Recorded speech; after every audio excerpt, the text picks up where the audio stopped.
Assalamualaikum warahmatullahi wabarakatuh. Selamat pagi rekan dengar 102,3 Radio Tuntung Bandang FM.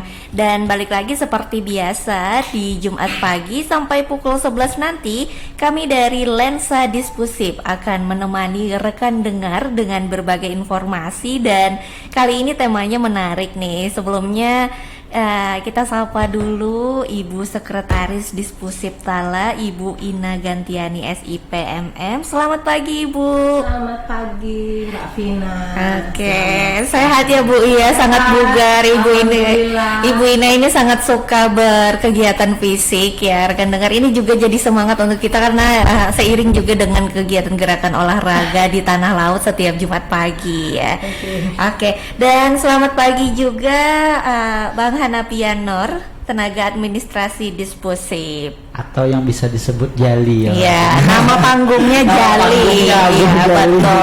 Nah, rekan dengar ya, hari ini kita topiknya sangat menarik di Vol 10 kali ini, yaitu tentang sejarah Tionghoa Cina Parit di tanah laut. Nah, ini sudah namanya terkenal banget nih, Cina Parit gitu ya, daerah Parit ini. Nah, hari ini ya rekan dengar, kita dari Dispusif Tala bakal membahas tentang Cina Parit tersebut, terutama etnis ya, tentang sejarah Tionghoa di secara lebih general lagi sih di Kalimantan Selatan ya.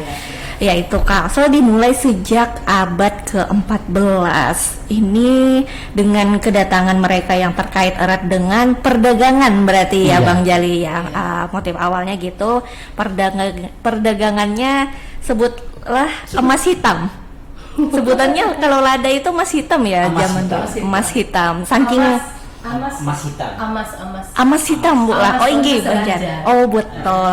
Emas hitam nih julukan untuk lada dan interaksi dengan Kesultanan Banjar. Jadi nanti kita ada kaitannya dengan Kesultanan Banjar juga lah. Ada yang secara spesifik etnis Tionghoa, pemukiman Tionghoa terutama di Banjarmasin mulai terbentuk dengan adanya Kampung Pecinan. Ini kayak nama daerah di Jakarta juga ya Bu kalau nggak salah. Kayak Tapak Sembilan. Oh iya, itu penasaran juga nih mau explore ke sana. Udah pernah ke situ. Oh iya. Pokoknya Pecinan kampungnya Chinese banget. Iya, recommended lah Bu, original di sana.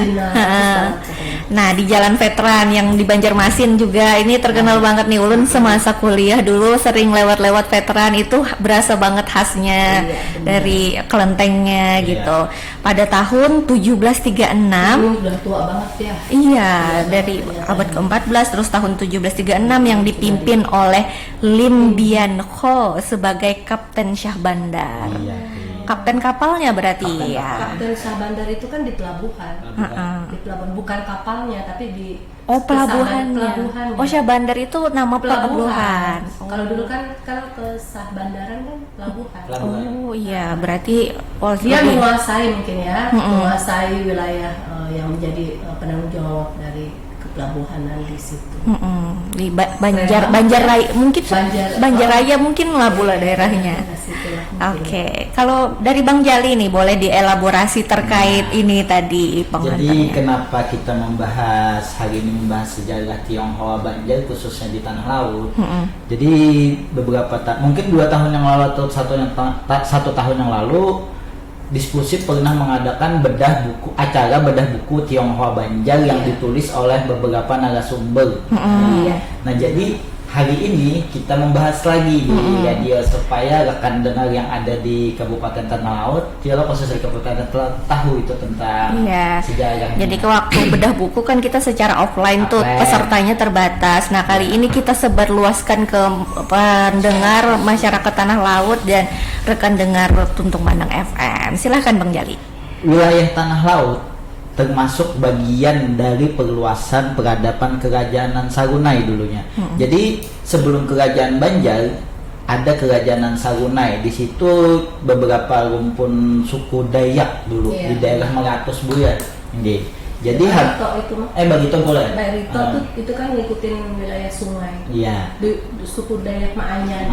Maanyan itu saya tuh Maanyan. Bisa bahasa Maanyan belum? Ada bisa gue. Boleh kasih contoh Bu Dayak Maanyan. Jali hang awe lewu nu rumahnya di mana? Oh, rumahnya. Oh. Kayak bahasa Jerman ulun mendengarnya Bu Ari. Keren banget kan? Iya. Makanya itu dia kan kerajaan Nasrani kan permulaan dari kerajaan Banjar kan Nasrani dulu. Jadi Dari Dayak Maanyan tadi lah. Maanyan. Nanti kita itu ya Iya. mau belajar bahasa Maanyan nanti Khusus. Iya. Unik nih Bu. Oke. Unik banget.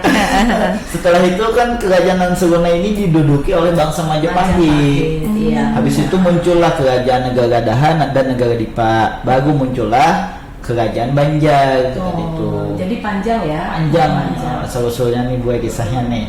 Jadi kedatangan awal orang Tionghoa sudah datang ke Kalimantan Selatan sejak masa kerajaan negara Dipa. Oh iya. Tahun 1387 sampai 1495. Belum lahir belum gue. Belum. Jauh bener itu tahunnya. Abad ke-14 Iya, abad abad ke-15 ya. Belum lahir belum gue. Belum jauh banyak.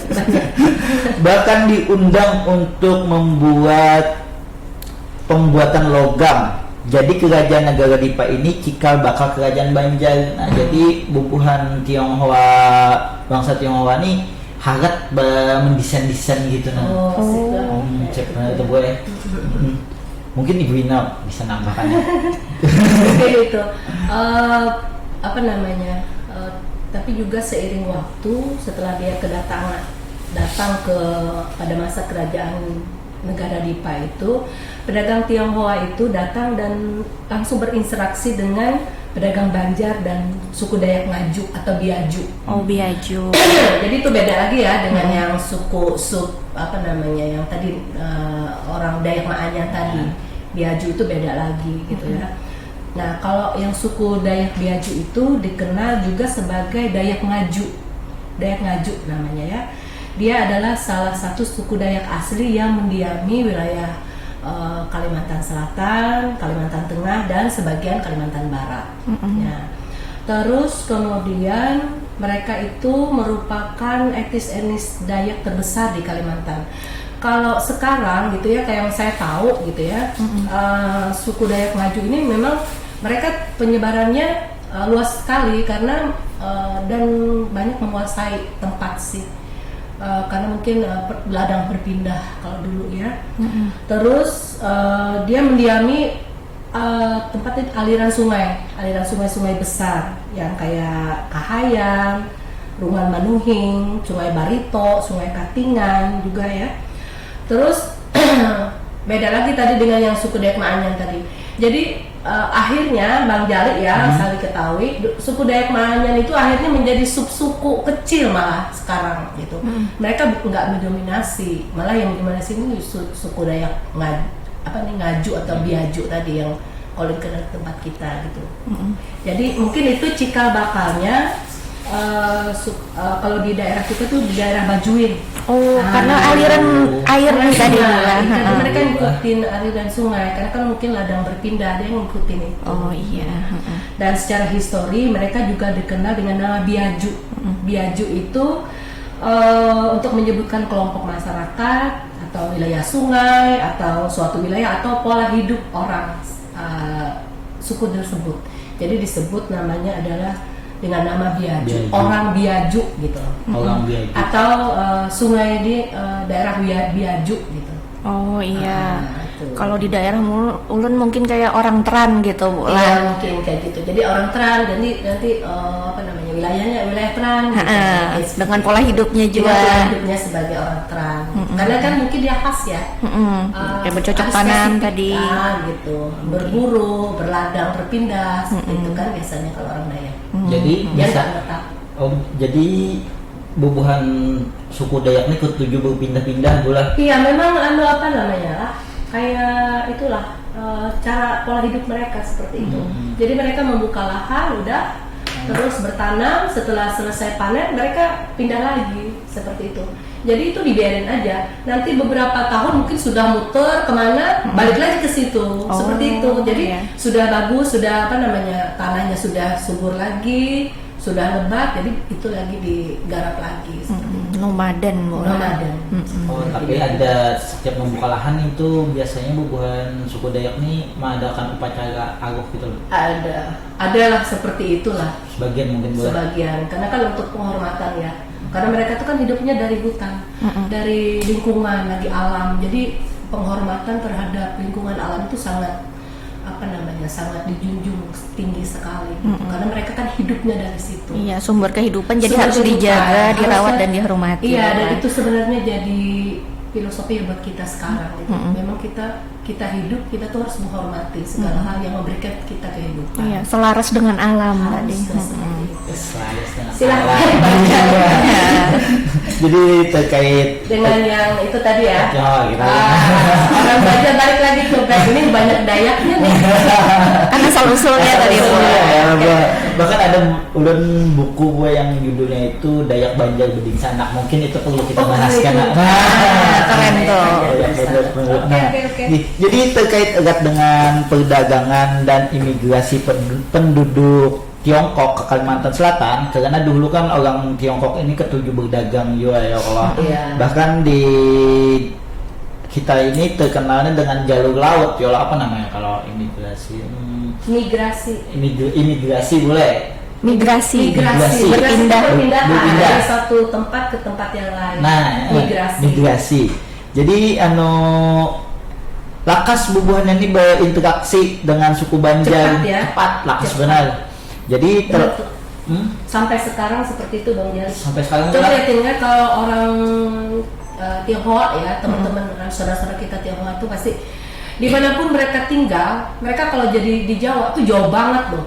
Di Banjar tuh Banjar banget. Oh, inggih. Coba deh perhatikan, mereka tuh dasar benar-benar meninggal mereka malah nggak lagi akar mereka sebagai orang Tionghoa itu udah kayak ya kedua lah ya. Mereka benar-benar menyatu dengan tempat mereka tinggal, itu keren banget menurut gue. Beneran tuh. Kayak di Surabaya tuh biasanya Surabaya Cinanya sama. medok Cina itu Cinanya bener-bener Surabayaan banget gitu. Kita aja yang orang Dayak misalnya kayak kami, ada tuh beberapa orang Dayak di tempat kita juga, dia tuh maanyan banget gitu. Kita sampai bingung mana tuh Cinanya, kamu Cina apa sih gitu. Oh, iya. Ada teman adik itu namanya Adi, jadi namanya Adi Cina gitu orang panggil. Tapi orangnya bahasa itu bahasa Dayak banget gitu. Itu keren banget ya orang itu, benar-benar tuh Bang Jali. Mereka tuh cepet banget untuk berakulturasi. Adaptasinya. Adaptasinya cepet. Ada makanan yang terkenal di Banjarmasin ini, soto Banjar itu berasal dari Tionghoa. Asal anunya ya. Asal bumbu-bumbunya mungkin itulah. Jadi ada di buku Tionghoa Banjar ini yang menjelaskan tentang apa itu soto Banjar, makanan-makanan khas yang Mungkin ini sudah dikelola dijadikan namanya sudah menjadi disesuaikan gitu ya. Seleranya dengan selera orang Banjar. lawan ada orang Tionghoa ini kalau Baru pada tahu aku itu Jali benar. baca buku Tionghoa Banjar Bu. Ada di Dispusip Tala. Ada. Iya benar. Ibu pernah mendengar lagu Hamburakan Bagas Kuning gitu. Adalah lagu itu tradisi Tionghoa juga Bu, menghambur bagas kuning, pian datang ulun Lawan salas ulun alas. Ini Baras kuning. aku semangat itu ada beberapa kebudayaan Tionghoa kita adaptasi juga gitu tuh ya. Mungkin bahannya lah datang Aduh. Sudah selesai tugasnya. Alhamdulillah. Selamat datang Pak Hani, selamat bergabung kembali. Nah, ini tadi kita tentang bahas tentang etnis Tionghoa khususnya di Parit. Boleh diceritakan nih awal mula interaksinya dari abad keberapa gitu? Ya. Oke. Apa kabar dulu Bun? Alhamdulillah baik. Alhamdulillah baik. Apa justru dari Pemirakan deh? Nah, tadi asal muasal dari suku Dayak, bola Pecina. Oke, ulun alhamdulillah malam tadi semalam sudah di Jarak Bang Jali kan kita membahas Tionghoa Banjar jangan awal dulu. Ulun bahannya kan ada dulu. Langsung dikirimi Bang Jali, mantap. Jadi terima kasih Bang Jali lah. Ya, terima kasih kesalahan ibunda gitu. Jadi kalau menurut buku Tionghoa Banjar tadi kan bahwa Banjar ini terkait erat itu dengan perdagangan dan migrasi penduduk. Iya. Nah, yang ke Kalsel, Iya. khususnya di Banjarmasin, Ujar. Nah, interaksinya tuh suku Banjar itu sudah berabad-abad, Iya. nggih, yang menghasilkan alkulturasi budaya dan tokoh-tokoh penting dalam sejarah daerah, nggih. Jadi awalnya itu di abad ke 14. Nah, ya, iya, sekitar 14. ya. Jadi perdagangan antara Tiongkok di tanah Banjar itu sudah mulai. Itu sudah sebelum Kesultanan Banjar itu sudah ada. Jadi sebelum Kesultanan berdiri, mereka sudah melakukan perdagangan. Kemudian naik ke 2 abad selanjutnya itu perdagangan Tionghoa itu mulai berdatangan ke Banjarmasin. Iya. Oke, terutama itu yang barang-barang lada lawan yang sejenisnya lah. Iya. Nah, hasil bumi lah. Oke, komoditinya, ya komoditasnya itu. Nah, itu abad ke-17-nya pulang. Datang ini makin intensif. Nah, jadi Bawa kawan. Bawa kawan ini. Bawa keluarga dah, iya. Sana, Oke, ya. menetap sudahnya ngaran pelabuhannya Pelabuhan Tatas. Nah, berdasarkan oke. Nah, yang Tatas itu di mana ya? Tatas itu di mana? Jadi pelabuhan Tatas ini di daerah Kayu Tangi, Bu, ya. Oh. Siring. Nah, jadi di Siring. Siring kayak tang. Masjid Sabila. Jadi sebelum sebelum Masjid Kayu Sabila, Tangi. sebelum Masjid Sabila itu Benteng Tatas namanya. Benteng Benteng Tatas. Sebuah Oh, benteng. namanya Benteng Tatas. Benteng baru dijadikan Masjid Sabila. Anu yang Siring itu kah? yang Masjid Sabila. Eh, masjidnya. Masjid Masjidnya. Sabila. Jadi Masjid Sabila itu ada Benteng Tatas, namanya Benteng Tatas. Kalau di Tanah Laut kan Benteng Tabuniau, di sana Benteng Tatas. Anu Bang Jali, Lah. monumennya tuh ada kah di situ tuh? Monumennya kededa Bang lah, tapi ada yang ditemukan semalam pas perluasan jalan itu ditemukan apa namanya meriam. Oh, Nah, meriam. dan meriam ini dijadikan monumen di daerah Patung Warit, Patung Bekantan. Bekantan. Ya, nyambung berarti Oh, lah ini nyambung itu berarti. sebenarnya Masjid Sabilal ini dulu tempat bersejarah juga lah. Betul, bersejarah. Heeh. Kenapa di situ? Karena luas banget loh, alias sungainya Ya. tuh, bahkan jembatan Merdeka itu, lebar. jembatan Merdeka jembatan Dewi ya, kalau buka tutup. Jembatan Dewi. Jembatan Dewi buka tutup. Iya. Ada menutup kemungkinan kan dari Laut Tabuniau dulu, habis itu ke Banjarmasin tadi Iya. kapal-kapal Oh, lewat situ berarti masuk Kapagana. masuk akal kan semalam kan ulun lawan kawan ulun kan ke pasar Terapung tuh melewati itu. Lawan kawan ulun di sana. Maaf lah ada orang. Ini jadi memang sekarang lah pantas aja jalur itu jadi jalur perdagangan ini ya. Jadi budaya kita lah pasar Budaya Terapung kita. itu loh. Iya. Oh, mantap, Pelabuhan Tatas. Ah, Lanjut yang lebih spesifik di 1736 itu Di Sultan abad 18 ya sudah Nggih, ya. ya sudah di 18. Masukin 18. Di 1736 itu Sultan Hamidullah itu mengizinkan sih dia pembangunan kampung pecinaan di dekat Pelabuhan Tatas yang parak situ. Bujur ada Pekong gitu. Nah, unik Nah, nih. Benar. oke, dan menunjuk Lim Bien Ho sebagai Kapten Syah Bandar. Nah, jadi tadi yang dibicarakan tadi ya. Iya, betul. Jadi dia tuh jadi komandannya lah di pelabuhan itu. Betul, betul. Kepala pelabuhan. Kepala pelabuhan lah. Oh, ini. Heeh. Gitu Pang tadi. Jadi kaitannya kan kesejarahan maritim kita itu yang di Indonesia tuh bahkan kan itu mendunia kalau mendunia apalagi kan Indonesia terkenal rempah-rempahnya dan kontribusi kita di Kalsel itu saat itu waktu masih dimanfaatkan orang tanda kutip itulah ya rempah-rempah kita lada kita kan. Lada. Makanya dulu ada buku boy namanya Sahang Banjar. Nah, itu. Nah, itu Sahang dibaca Banjar. itu Nggih, Sahang Banjar. Bahkan pernah diadakan diskusi seminar. Seminar juga ada Ya, gitu. bedah bukunya, narasumbernya langsung penulisnya Bu. Iya. Sure. Oke. Menarik banget nih. Nah, Menarik. terkait tentang tadi kan kita bahasnya etnis Tionghoa. Nah, bangsa Cina ini sebenarnya pemukimannya di tanah laut nih dari mana gitu? Nah. Asal usulnya, Bang. Jadi orang Cina dan Tionghoa. Nah, ini kan kampungnya yang terkenal Cina Parit. Iya, betul. Lu penasaran juga tuh kenapa jadi parit? Jujur lu penasaran juga nah? ini sebagai pengetahuan juga ya lo, apalagi buat generasi muda sekarang mungkin sudah banyak yang kada paham, kada tahu lah. Sejarah itu kan hal yang penting biar kita tahu gitu nah. Jadi kita ulas bersama di lensa diskusi. Diskusi. Oke, lanjut.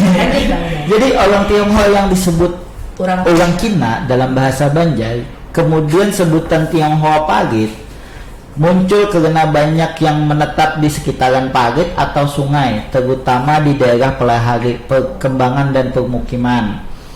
Pada awalnya orang Tionghoa datang sebagai pedagang, hanya singgah sementara. Nah, hanya singgah sementara. Singgah kan ada kaitannya nih dari Laut Tambunio tadi.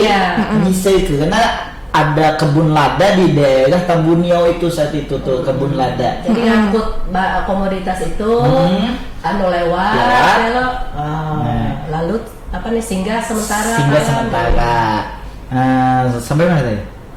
Habis itu kan membangun pemukiman. Habis itu loh diperkirakan dihuni oleh keturunan dari para pendatang awal. Sebutannya Tionghoa Parit atau Hakka. Hakka bukan Hoka. Kalau Hakka itu merek. Itu merek roti kan? Roti. Ini ke sepatu bang kan? Ini juga bisa ditunjukkan kepada pekerja migran tadi atau penambang timah. Jadi bubuhnya tuh ketujuh menambang timah juga di situ selain mau ukir-ukir gitu. Banyak kebisaannya bubuh. Berarti punya skill kerajinan juga lah. Jadi kampung Parit yang di Plehari tadi itu adalah salah satu pemukiman utama orang Tionghoa yang ada di Tanah Laut. Nah, jadi salah satu loh ya. Salah satu. Berarti ada beberapa tuh ya. Ada Angsau. beberapa. Di Angsau ada. Nah, kemungkinan kan seperti itu. Jadi tapi yang lebih utama itu karena banyak mungkin jadi di sana sentranya di jadi sana kampung di Parit kayak gitu. Jadi orang Parit, Orang Cina Parit. Cina Parit. Nah, jadi karena dihuni oleh keturunan dan dari pendatang awal itu, jadi mereka menetap di situ. Jadi apa namanya tadi tuh sama sih seperti kayak pekerja migran dari pertambangan yang sama kayak seperti di Pulau Bangka dan Belitung itu sama. Jadi kayak kalau di Bangka Belitung kan mereka timah juga ada pertambangan timah. Jadi mereka bekerja di situ. Jadi sebutannya seperti itu juga gitu. Orang Cina Bangka atau apa gitu. Bangka Belitung boleh. Iya, Bangka kan banyak tuh. Iya banyak. Apa itu apa film apa yang di Laskar Pelangi. Laskar Pelangi. Pak Ahok kan juga dari sana. Jadi penamaan Cina Parit itu dipakai secara resmi sebagai salah satu kelompok etnik yang mendiami Kalimantan Selatan. Itu menurut Museum Lampung Mangkurat, museum daerahnya Kalsel gitu. Karena sejak semula kedatangannya ke daerah ini orang Tionghoa disebut sebagai orang Cina dalam bahasa Banjar. Nah, orang-orang Cina Parit yang ditempatkan di distrik Maluka ini didatangkan secara langsung dari Tiongkok oleh Alexander Hare, yaitu komisioner residen Inggris untuk Kalimantan di sekitar tahun 1812. Sudah masuk 1819 lah ya. Kalau Alexander Hare nih, kalau adakah kaitannya dengan nama Plehari mirip-mirip nih Bang? Ada. Boleh Iya. dijelaskan. Ayo kita. Jadi kan tanah laut ini sebenarnya dijajah oleh 3 bangsa. Bangsa Inggris, baru Belanda, baru Jepang 1942. Jadi pertama Inggris dulu Inggris ya. dulu. Belanjanya. Bermukim di daerah Maluka Ulin di Kugau. Ya si rajanya Alexander Hare. Akhirnya plesetannya jadi Plehari gitu. Plehari. Itu kan apa yang salah satu KP di kita itu kan dulu pernah konsultasi di perpustakaan. Nah, kayak apa aja Rano supaya tetap ada nuansa Pleharinya, Plehari. jadi memakai nama Alexander Hare tadi sebenarnya. Ya Plehari. Itu salah satu merekomendasikannya. Kenapa? Iya betul. Iya makanya namanya nama Plehari. Sebenarnya Plehari itu kan Plehir. Oh, itulah. Gitu. Berarti ada penelusuran sejarahnya Penelusuran juga. sejarah. Sejarah. Udah asal Biasa. apa namanya. Dan posisinya kan pas tuh di Pasar Lawas. Nah, Di 0 kilometernya. bukan promosi lah mau Oh ya, strategi. Ini pengetahuan. Pengetahuan ya. Bahkan tempatnya itu pun kan rumah adat Banjar itu tuh ada 11 ya Allah. Jadi inya tuh memakai rumah adat Banjar gajah menyusui. Motif-motif rumah Banjar ini banyak. Kayak apa tuh? Itu ada gajah duduk kan sarung, kalau gajah duduk sarung. Apakah ada filosofisnya? Ada itu. Jadi rumah junjungan tinggi apa? Bubungan Hubungan Bibi. Bibi, Rumah Gajah Menyusui, Balai Laki, Balai Bini, banyak ada 11 Bu. Ulun kan Ada hafal. sebutannya lah. Ada Ada sebutannya. sebutannya. Oh, berarti pada cuman kalau orang Dayak itu kan rumah panjang. Rumah panjang. Aja, udah gitu aja sih. Betang. Rumah Betang. Rumah betang pokoknya itu aja. Oh, ini. Oh, keren juga lah. Banjar Keren, banyak keren. ternyata. Berarti ke Dispusip Tala ini bisa juga Bang lah mencari informasi terkait tentang sejarahnya itu tadi Iya. asal usulnya Plaihare tadi Plaihare. dari Itu kan Alexander. aku harus tahu itu. Harus tahu ya. Harus tahu. Mungkin kita bahas jual lagi. Oh. Oke, deh lanjut. Ini sebagai salah satu sejarah ya, jadi supaya generasi muda tahu. Terutama juga saya pikir kalau misalnya orang bubuhannya yang di Parit pun mungkin kada tahu juga ini. Asal muasalnya. Asal muasalnya, Nah. terus juga ada tokoh-tokohnya mungkin yang memberi sebagai pejuang yang kemerdekaan, menginisiasi berdirinya Kabupaten Tanah Laut. Kan ada beberapa tokoh orang-orang yang ada dari Cina Parit juga gitu. Dan itu mungkin untuk pengetahuan buat generasi bahwa mereka juga di dalam perjuangan untuk mendirikan Kabupaten Tanah Laut juga Iya, berkontribusi juga. sangat luar biasa. Jadi semua orang yang sudah sebagai orang yang Indonesia lah gitu ya, ternyata mereka juga memberikan kontribusi yang luar biasa. Daya juangnya juga Nah, luar biasa itu. Bu sebagai perantau. Jadi Jauh. mereka sudah benar-benar menyatu dengan kita sebagai orang-orang pribumi ya dalam tanda kutip. Iya. Oke, terus Nah. gimana nih Pak Hanil? Oke. Ceritakan bagaimana apakah ada beberapa orang tokoh dari Oh iya, betul. Ini menyambung yang tadi Cina Parit tadi ya. Cina Nah, Parit gitu. tadi. Tapi kan kita ke belakang sedikit di masa kemerdekaan itu sebenarnya kada di Indonesia kan tokoh-tokohnya tokoh Tionghoa itu membantu kemerdekaan juga ya Allah. Iya. Nah, jadinya tuh masuk ke Laskar Pemuda itu menyediakan logistik dan senjata. Iya. Oke. Nah, tapi kalau di Pelihari tadi si Cina Parit tadi ternyata ada 4 tokoh yang menjadi pendiri Tanah Laut. Nah, tokoh-tokohnya udah Yang bacakan lah. bakalan ya. Ngalih nih sambatan ini udah. Pertama, nah, yang pernah mendengar bisa tahu Ji Seng Ha. Kayak itu kan bacanya tuh. Ji Seng Ha itu Hasanuddin. Hasan. Ji Seng Ha Ada nama Banjarnya nih ada kayaknya, nama Pak. Indonya ini. Ha-ha. Nah, beliau tuh seorang veteran. Nah, jadi era revolusi kemerdekaan. Bahkan beliau juga sebagai kepala kampung, jadi orang tuh pembakal. Pembakal. Jadi Bapak Hasanuddin ini pembakal di kampung pas proses pendirian Desawati 2 Tanah Laut. Deswati 2 Oke. Tanah Laut. Oh, iya. Jadi selain itu beliau juga mendirikan gereja Pentakosta yang ada di Parit. Oh, Nah, kita lancar lalu. Dia nanti berdasarkan literatur Berarti tuh di sini, kabar ini. sudah gereja di situ lah, Iya. lawas lah, berarti lah. Bisa Iya. dia dengan cagar budaya tuh gue. Ya kita itu kita jujur selidiki banget. kita. Iya. Benar. Mungkin Jadi beliau ini tokoh utamanya termasuk tadi pendiri gereja Pentakosta. Ngaran sih iya. kan Hasanuddin lah. Ini kalau nama Indonya Iya, nah sakingnya itu menyatunya dengan Nah, dengan betul. lokal. Kayak nama Banjar benar Banjar, juga. benar, benar itu. Nah, yang kedua di literatur ini namanya Lim Sing Biang. Jadi kalau bahas nama Indonya Rusmanti. Rosmantik. Oke. Oh iya. Rusmantik. Jadi beliau itu pengusaha kayu ulin dan kontraktor di dalam pembentukan dan kontraktor ya Allah. Nah, kalau dalam pembentukan penuntut Daswati 2 itu Iya. Sidin panitia penyalur hasrat masyarakat ya kayak itu bacaannya. Jadi namanya termasuk dalam seksi pembangunan. Oh. Sidin amun dalam tim nang tadi tuh. Tim Penuntutan Daswati Iya, 2 Daswati Tanah 2 Laut tadi. tadi lah. Iya. Oh iya. Nang ketiga Go Tiong Yo. Oh.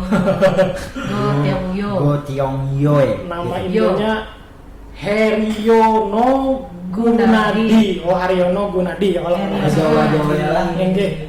Mantap. Beliau juga seorang veteran era revolusi kemerdekaan RI. Beliau juga turut membangun gedung perkantoran. Perkantoran nggih. kita nang Iya. Dagas nih lah. Nggih. Asrama tentara, sekolah, hingga pembuatan jembatan di beberapa tempat, tidak hanya tanah laut tapi di Kalsel. Oh, berarti meluas peran Sidin Bapak Haryono Arsitek benar. Oh, bisa arsitek atau teknik sipilnya Bisa, mungkin kan ya. saya kontraktor tadi kan basic skill. Nah, keempat Oi Jong Yo atau Hadi Utoyo. Utoyo bacaannya lah. Oi Maaf Jong Yo. Bapak Ibu kalau salah membaca ini Iya. kami. Ejaan lama ya. Ejaan lama ini. Iya. Nah, kalau Sidin itu beliau adalah pendiri dari NP Bostinco Bogor Steel Industry dan Trading Company Limited. Oh, kayak perusahaan PT Ya, ACP gitu lah. pada orde lama itu di tahun 1952. Jadi ada 4 tokoh tadi kalau dari Sidin itu. Yang ikut serta dalam Pendirian Tanah Laut. Kabupaten Tanah Laut. Maka pas sebenarnya di Desember ini lah. Desember kita Anu, peringatan. Pendiri bujur. Nah, Hari jadi hari jadi Bulan Tanah ini Laut. juga sudah hari ini 1 Agustus Oh, kita hari menyambut kemerdekaan. kemerdekaan. Nah, ini jadi mungkin refleksi kata Pak Hanil tadi 4 orang tokoh Tionghoa ini berperan besar. Kalau ulun lihat lah ini nih kayaknya Sidin ini memang orang-orang yang berada besar gitu karena latar belakangnya kontraktor tadi dan ada yang dari Bogor Steel Industry ini kayak ibaratnya pengusaha besar Ada lah. pembakar tadi Iya, kan ada dari pembakar, tokoh- tokoh-tokoh besar yang turut berkontribusi dalam pembangunan kada cuma di Tanah Laut aja ternyata, tapi juga di Kalimantan Selatan. Nah, keren banget ternyata ya. iya dari etnis Tionghoa ini mereka dengan perjuangannya sendiri turut membantu pembangunan di Kalimantan Selatan juga. Kabupaten Tanah Laut. Kada cuma datang sekedar berdagang, Berdagang, aja lah. usaha. Ada jiwa nasionalismenya. Luar biasa. Jangan-jangan ulun nih sebagian sedikit Ada. DNA Cinanya ada nih. Oh, iya benar. Siapa Dan bangga loh. dan bangga. Iya. Siap kada menutup kemungkinan kan? Iya. Nah, pendatuan kan mungkin ada kawinan Cina. Akulturasi budaya tadi. Budaya ya. Dan ini kucing. Kucing. Oke. Nah, tadi tuh ini menarik banget karena tadi asal usulnya jadi terjawab nih dari penjelasan Bu Ina sama Bang Jali sama Pak Hanil tadi juga. Asal usul parit tadi ternyata mirip pula pola hidupnya kayak masyarakat Dayak juga yang mereka mengikuti aliran sungai. Iya. Terus Karena menetap, nah itu baru mereka berinteraksi dengan masyarakat sekitar seperti itu. jadi mungkin sebutannya kenapa Cina Parit ini lokasi. Iya, identik dengan lokasi. wilayah di situ. Iya, benar-benar. Lalu jadi jalan parit mungkin lah. Berarti dulu tuh di situ ada sungai besar. Sungai besar Pak. harusnya. Kan bisa. Kan ada jembatan dari situ ya. Jembatan. Jembatan. Dan untuk nama-nama sungai itu ada di peta di bagian di disposif di bagian arsip Bu. Ada peta-peta masa lampau. Jadi sungai-sungainya itu pun ada nama sungai nama-nama sungai pokoknya. Yang jembatan yang terputus waktu banjir itu kan makanya jembatan sungai Tabung Niau 2 itu. Oh, Jembatan berarti penyambung ke Tabun yang sana. Asal mulanya kita tariknya berarti dari laut lagi Dari dari laut. sungai Iya, lah. kan muara Tabun Niau. Iya, karena pusat peradabannya lebih duluan dari pesisir pantai. Iya, mereka datangnya kan dari laut pada saat mereka datang pertama kali seperti itu. Wah, ini keren nih tentang peradaban. Nah, kada terasa kita ternyata sudah di penghujung acara nih. Ini menarik benar Pak. Sampai kada terasa tadi terkait pembahasan tentang etnis Tionghoa khususnya di Tanah Laut juga. Mungkin nanti kita bahas lagi jar kata Bang Jali tadi ada buku lainnya yang bisa jadi pemantik pembuka diskusi kita terkait tentang etnis Tionghoa pada hari ini. Dan jangan lupa ya rekan dengar ada loh koleksinya di Disposif Tala, termasuk kalau mau cari sumber informasinya juga di kearsipan di Tanah Laut nanti ya. Ini sebelum kita tutup boleh nih diberikan kesimpulan mungkin dari Bu Ina dulu terkait topik kita hari ini. Menarik banget.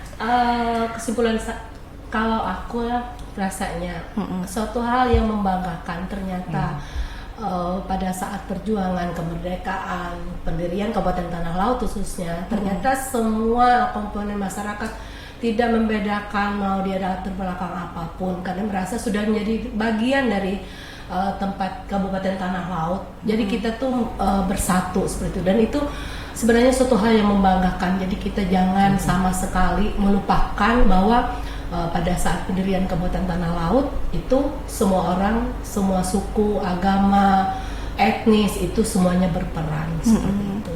Jadi menumbuhkan rasa Rasa saling memilikinya, memiliki. tadi saling Iya, menghormatinya juga. menghormati. Karena jasa-jasanya banyak nih Bu. Iya, dan itu juga jadi kebanggaan juga buat warga di Cina Parit gitu loh. Mereka itu jadi ternyata mereka juga punya peran juga. Ternyata jangan mereka merasa mereka kecil atau apa, tapi mereka juga memiliki Kabupaten Tanah Laut. Cikal bakal pembangunan berbagai infrastruktur malah Semua, ya Bu ya. benar. Dari 4 tokoh yang disebutkan. Oke. Dari Pak Hanil mungkin kesimpulannya boleh. Iya. Atau ada tokoh lagi yang mau biasanya ada quote nih dari Pak Hanil. Jadi ulun aja kebetulan tadi hanya membaca juga. Kalau ada yang tahu Lao Zi, Oh, Lause. ya kan bacaannya kan membacanya Lause karena kok Lause. Taoisme kan Taoisme. Oke. Nah, dalam Taoisme itu kan ujarnya Lause itu laut tidak membenci sungai yang berbeda warna karena ia tahu sungai yang mengalir itu sebenarnya ke satu samudera. Nah, pemaknaannya ujar Lause itu kita hidup prinsipnya kita harmoni dan seimbang. Apa yang dapat diimplementasikan kitanya ke Indonesia atau ke tanah laut, artinya kita hidup itu berdampingan tadi laut, sungai, Saling melengkapi Saling ya. melengkapi. Jadi antar budaya kita itu sebenarnya kita satu. Itulah harmoni tadi. Menarik nih dari Oke, Lause. Lause. Ada filosofisnya dari Iya betul. lawan menariknya karena ini quote-nya tadi beriringan karena Oke. Cina Parit, Dayak yang Dayak. hidup aliran sungai. Jadi hidup nih filosofi air tadi diambil Iya. lah. Oke. Keren banget representatifnya. Oke, itu kesimpulan dari Pak Hanil tadi. Terima kasih Pak Hanil. Terakhir nih mungkin dari Bang Jali. Mungkin pesan-pesan Atau ada tambahan? kesan kita siaran pulang karena ada buka pulang kan. Ada spill dikit Sedikit. kah? Gitu. Jadi kesimpulannya secara keseluruhan Tionghoa yang ada di tanah laut contoh nyata dari keberagaman budaya Indonesia. Nah, ya kan? Iya betul. Ya kan? Ha-ha. Di mana interaksi dan alkulturasi telah menghasilkan kekayaan budaya dan unik dan lagi berharga Iya. untuk untuk anak-anak ke depan, generasi ke depannya. Supaya bisa menghargai. Menghargai. Betul. Jadi kekayaan representatif tanah laut nih ibaratnya multi etnisnya kayak Indonesia mini lah. Iya. Hidup berdampingan, harmoni. Bahkan banyak suku yang ada di tanah laut. Belum terus terang aja sebelum siarannya lu malam tadi sebelum guring tuh lu nonton serial Cina berapa episode kayak itu nah jadi kayak semakin merasapi ini menjiwai lu.